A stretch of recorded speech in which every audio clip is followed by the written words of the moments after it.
జరిగింది. అది చిత్తూరు జిల్లా బంగారుపాళ్యం మండలం లక్ష్మీపుర గ్రామంలోని ఓంశక్తి అమ్మవారి ఆలయంలో ఆషాఢ మాసాన్ని పురస్కరించుకుని 5 రోజులు ఆడి పూజలను వైభవంగా నిర్వహించారు. అమ్మవారికి ప్రత్యేక అభిషేకాలు, అలంకరణలు, కుంకుమార్చనలు, హారతలు నిర్వహించగా మహిళా భక్తులు పెద్ద సంఖ్యలో పాల్గొని మొక్కులు చెల్లించుకున్నారు. బైరెడ్డిపల్లి భజన బృందం ఆధ్యాత్మిక కార్యక్రమాలను నిర్వహించారు.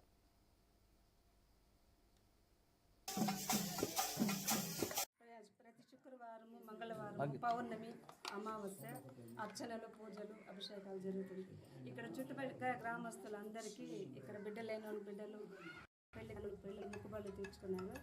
చాలా భక్తి శ్రద్ధలతో 4 ఈదులు తిప్పిందను డిజిటల్ దీంతో డ్యాన్సుల ప్రోగ్రాంలతో ఘనంగా పూజ జరపబడును. అదేవిధంగా లక్ష్మీపురం గ్రామస్తుల తరఫున ఈ చుట్టుపక్కల పరిసర గ్రామస్తుల తరఫున కూడా అంబుళ్ళు పోసి పొంగళ్ళు పెట్టి ప్రతిదినము పూజ నిర్వహిస్తున్నారు.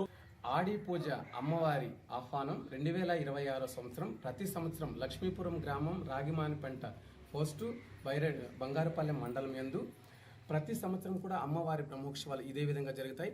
12వ తేదీ నుండి 16వ తేదీ వరకు ఈ 5 రోజులు ప్రతిరోజు నిత్యము అమ్మవారి అభిషేకము మరియు ప్రతిరోజు అన్నదానం జరుగుతుంది, అర్చన కార్యక్రమం జరుగుతుంది. 14వ తేదీ అమ్మవారి కలశము ఊరేగింపు ఉంటుంది. ఈ అమ్మవారి కలశం యొక్క ఊరేగింపుకి మన పూతలపట్టు అమ్మవారికి పట్టు వస్త్రాలు సమర్పణ చేస్తారు. అదేవిధంగా 16వ తేదీ కూడా చివరి రోజు అమ్మవారి వసంతోక్షం జరుగుతుంది. ఈ యొక్క 5 రోజులు జరిగే ఈ ప్రోగ్రాంకి ప్రతిరోజు బైరెడ్డిపల్లి